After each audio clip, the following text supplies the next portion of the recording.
అడవులల్లుండే కోతులు ఊర్ల మీద పడి శానొద్దులే అయితాంది. దుకునాలు ఇంకా ఇండ్ల మీద పడి ఏది దొరికితే అది అందుకపోతున్నాయి.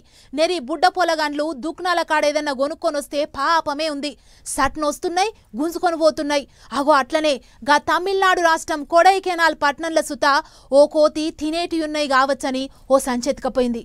మరన్లేమున్నాయి, ఏమైందనేది మీరే చూడుర్రి. ఈ కోతి సల్లగుండా తమిళనాడులో ఎంత పని చేసింది చూడుర్రి. కొడైకెనాల్ పట్నంలో గుణ గుహాల్ అనే టూరిస్ట్ జాగాకు కర్ణాటక కెంచి పర్యాటకులు వచ్చిర్రట. అందులో ఓ కన్న ఓ సంచి పట్టుకుండు. దాంట్లో అన్ని 500 రూపాయల కట్టలే ఉన్నాయి. ఇక అది చూసిన కోతి ఇంట్లో తినటానికి ఏదో దాచిపెట్టిర్రని ఆయనతో వచ్చింది. సంచి అందుకొని పోయి షెట్ ఎక్కింది. జర్ర సేపట్ల సంచి మాయం అవ్వుడు చూసిన గా అన్న కోతెమ్మటి ఊరికి జర్ర నా సంచి నాకు ఇయ్యి, నీకు పుణ్యం ఉంటదని మస్తు బతిలాడిండు. ఆయన కూడా కోతి మాటలు ఏం పట్టించుకోకుండా సంచిప్పింది.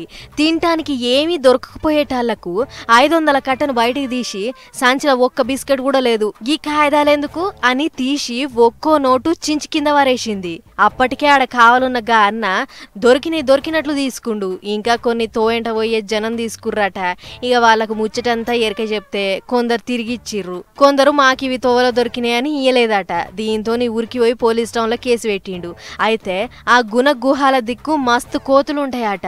తినటానికి ఏం దొరకక టూరిస్టుల చేతిలో ఏది అవుపడితే అది గుంజుకపోతాయట.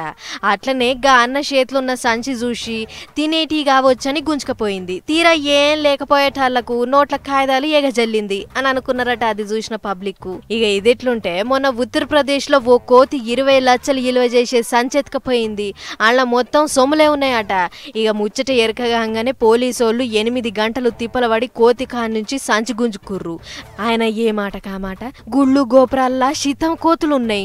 ఇన్నొద్దులు కోతికి కొబ్బరి చిప్ప దొరికింది అని అనుకునేటోళ్ళం గాని కొబ్బరి చిప్ప తీసేసి దాని జాగర పైసల మూట పెట్టాలనేమో అని అనుకుంటుర్రు ఈ ముచ్చట చూసిన పబ్లిక్.